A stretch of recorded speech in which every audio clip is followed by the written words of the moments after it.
வணக்கம் மக்களே. நம்ம கோஸில் சட்னி செய்ய போகிறோங்க. எப்படி செய்யலான்னு பார்க்கலாம். அது பாருங்க, தாளித்து போடும்போது கருவேப்பிலை போடலங்க. கருவேப்பிலாம் தாளித்து போட்டால் செம்ம சூப்பராக இருக்குங்க. கருவேப்பிலை இல்லை, நைட்டு தீந்துருச்சு, கடைக்கு அனுப்ப முடியாது, 8 மணிக்கு மேலே போய் எங்கே போய் வாங்குறதுன்ட்டு அப்படியே விட்டுட்டேன். அதனால் அப்படியே தாளித்து நீங்கள் கருவேப்பிலை போட்டுக்குங்க.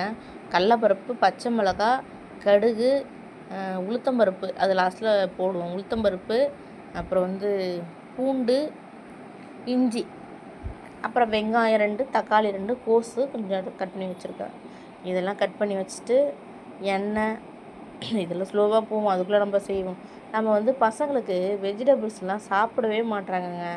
ரொம்ப கடுப்பாக இருக்குது அந்த வெஜிடபிள்ஸ். அதுவும் இந்த வெயில் நாளில் காய்கறி எடுத்து நீர் சத்து உள்ள காய், கோஸு, அப்புறம் சவு சொல்லி சட்னி செய்கிறேன். சவு முள்ளங்கியில் சட்னி செஞ்சேங்க. அது அந்த ஸ்மெல் நமக்கு பசங்களுக்கு சுத்தமாக பிடிக்கல. பாருங்கள், பூண்டு தோலே உரிக்கலைங்க. டைம் ஆகிடும் சொல்லிட்டு அது மாதிரி செஞ்சிடறேங்க. தோல் உரிச்சு போடுங்க. உங்களுக்கு நான் டக்குன்னு போடுவேன், 4 பல் தானே சொல்லிட்டு போட்டேன். அப்புறம் மிளகு, கடலப்பருப்பு, பச்சை மிளகாய். பூண்டு தோலோடு போட்டால் ஒன்றும் பிரச்சனை இல்லைன்னு சொல்லி நான் யூடியூப்பில் தான் பார்த்தேன். அதனால தான் நான் இதை போடுறேன், தோலோடு போடுறேன். மற்றபடி டைம் இருந்துச்சுன்னா நான் தோலை உரிச்சு தான் போடுவேன். டைம் இல்லைனா மட்டும்தான் அப்படியே போட்டுருவேன். பாருங்கள், நல்லா வதக்கிட்டு அதுக்கப்புறம் அந்த வெங்காயம் வச்சுருக்கேன்ல, வெங்காயம், தக்காளி இது 2ஐயும் போட்டு இது வதங்கினதுக்கப்புறம் வெங்காயம் தக்காளி போட்டு நல்லா வதக்குவேன்.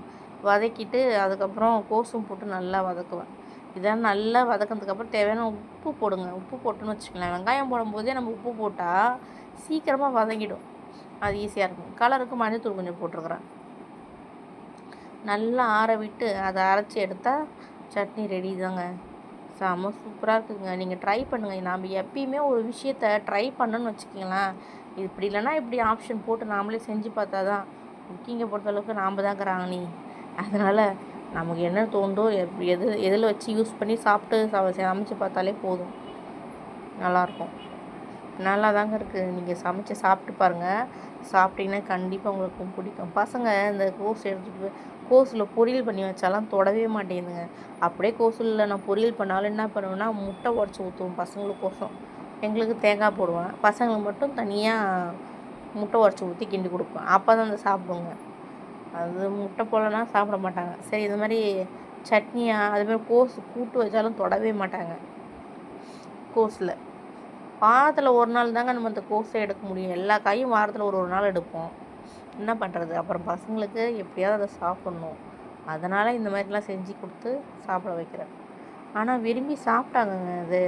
இந்த சட்னி நம்ம இப்போ எப்படி திக்காக தக்காளி சட்னி வச்சா இப்படி திக்காக இருக்கும்ல, திக்காகவும் யூஸ் பண்ணிக்கலாம். இல்லை பொட்டுக்கல் திக்காகவும் அப்படியே இதை அரைச்சி நம்ம யூஸ் பண்ணிக்கலாம்.